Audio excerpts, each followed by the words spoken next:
सत्ता बदल जाती है लेकिन पाकिस्तान की फितरत नहीं बदलती। पड़ोसी मुल्क में फिर कोहराम मचा है, बस किरदार इधर से उधर हो गए हैं। अब इमरान खान सड़कों पर हैं, तमाशा भरपूर हो रहा है। पाकिस्तान अपनी ही फैलाई आग में जल रहा है।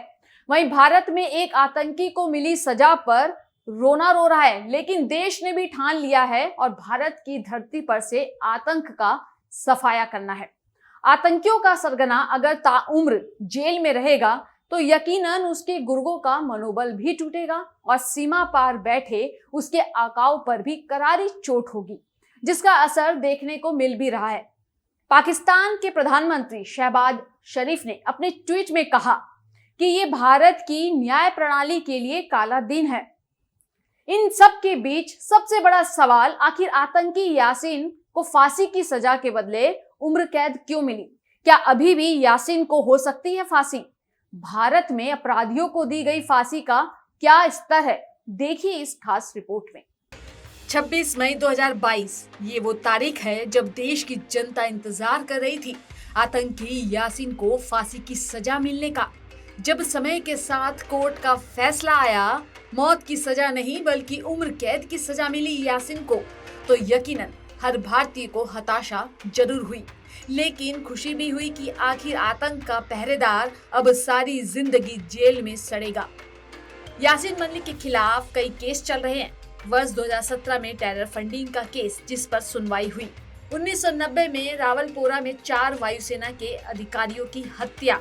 1979 में देश के पूर्व गृह मंत्री मुफ्ती मोहम्मद सईद की बेटी रूबिया सईद का अपहरण। 1979 में कश्मीरी पंडित न्यायाधीश न्यायमूर्ति नीलकंठ गंजू की हत्या। इतने सारे गुनाहों के बावजूद यासीन फांसी की सजा से बच गया। क्यों? शायद कोर्ट में न्यायाधीश के सामने आतंकी यासीन की दलीलें काम आ गई। आतंकी यासीन ने न्यायाधीश के सामने कहा कि सबूतों के आधार पर अगर मैं 1990-2000 के दौरान गलत कामों में सक्रिय था तो मुझे गिरफ्तार क्यों नहीं किया गया? देश के प्रधानमंत्री उससे मिलने आते थे क्योंकि वो एक राजनीतिक पार्टी चला रहा था, यानी कि अपनी राजनीतिक पार्टी की दलीलों के कारण यासीन इस वक्त फांसी की सजा से बच गया है। लेकिन अभी तो इस आतंकी को टेरर फंडिंग के केस पर सुनवाई हुई है, कई केस चल रहे हैं। खैर, अब हम आपको बताते हैं भारत में फांसी का स्तर क्या है और फांसी मिलने पर भी क्या फांसी हो जाती है। भारत में दोषियों को फांसी की सजा सुना तो दी जाती है, लेकिन उस पर अमल बहुत ही कम होता है। नेशनल क्राइम रिकॉर्ड ब्यूरो के आंकड़ों के मुताबिक 20 साल में 2583 दोषियों को फांसी की सजा सुनाई जा चुकी है। इनमें से ज्यादातर की सजा उम्र कैद में बदल दी गई। सिर्फ 8 दोषियों को ही फांसी की सजा हुई है। आपको बता दें कि 20 साल में किन किन को हुई फांसी। 14 अगस्त 2004 धनंजय चटर्जी। 1990 में 14 साल की बच्ची से दुष्कर्म और उसके बाद उसकी हत्या के आरोप में फांसी की सजा सुनाई गई। 21 नवंबर 2012 अजमल कसाब। 26 नवंबर 2008 को मुंबई पर आतंकी हमले के आरोप में फांसी हुई। 30 जुलाई 2015 याकूब मेमन। 12 मार्च 1993 को मुंबई में 12 सीरियल ब्लास्ट हुए। इसकी साजिश याकूब ने रची थी। 20 मार्च 2020 मुकेश, विनय, अक्षय और पवन। 16 दिसंबर 2012 को दिल्ली में चलती बस में एक युवती के साथ दुष्कर्म किया गया था।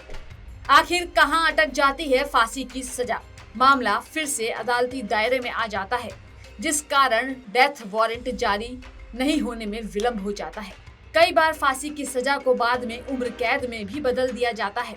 2021 में सुप्रीम कोर्ट में फांसी की सजा के 9 मामले आए, जिनमें से 4 की सजा को कम करके उम्र कैद में बदल दिया गया और 4 की सजा खत्म कर दी गई। कश्मीर का आरोपी, देश का गुनहगार आतंकी यासीन मलिक, जिसको NIA की अदालत ने ताउम्र जेल में रहने का फरमान सुना दिया है। लेकिन बाकी के केसों के बिना पर यासीन को फांसी के फंदे पर लटकाने के रास्ते खुले हैं। इसलिए देश की जनता को शांति बनाए रखने की जरूरत है और भारत के संविधान पर भरोसा रखे। फिलहाल तो अंत की ओर आतंक, ताउम्र जेल में रहेगा आतंकी यासीन मलिक।